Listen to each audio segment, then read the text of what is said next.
This is Hidden Killers Week in Review. A look back at the most prolific stories of the week.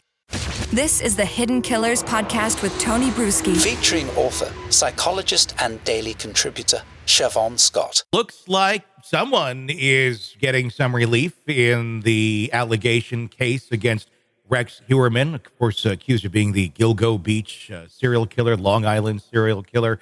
And that person getting a little bit of relief, financial relief, is Asa Ellerup. That is the wife of accused Gilgo Beach serial killer Rex Heuermann, in the form of a $1 million payday. As allegations go, she's signed a contract with the Peacock Network to be followed around and put together some sort of documentary of the things that are happening in her world, to say the least. Joining us to discuss, Siobhan Scott, psychotherapist and author. I saw this news. I was kind of shocked, kind of not.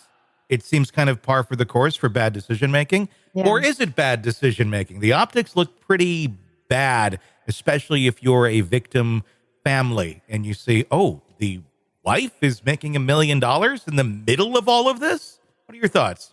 Yeah, it looks horrible. It looks horrible. And it also throws in, the first place my mind went is, to what extent is she now following a script? Mm-hmm. You know, is because there's a financial incentive. People change their behavior when there's a financial incentive. Yeah. So to what extent is her showing up in court, smiling at him, any other kinds of visits that she has?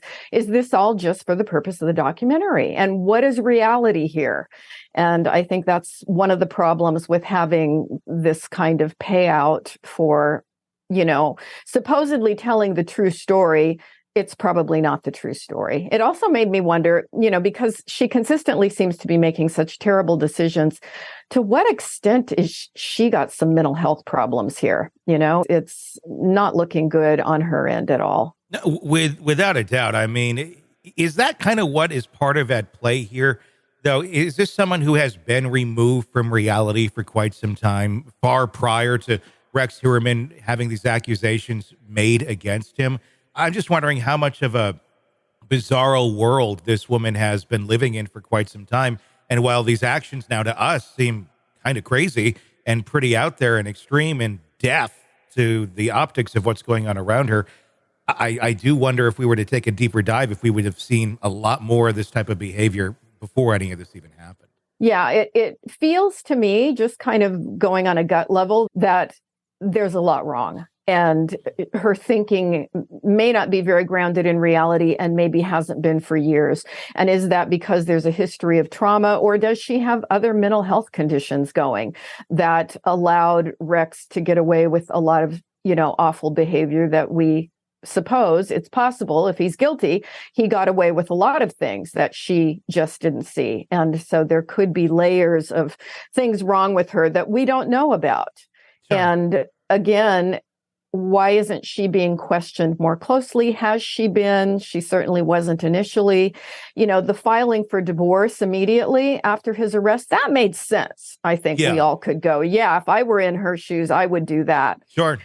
But what's happening now, I think it's harder for, you know, fairly normal people to go, yeah, I'd be taking the $1 million and be doing this documentary. I think that's just, you know, it comes off bad.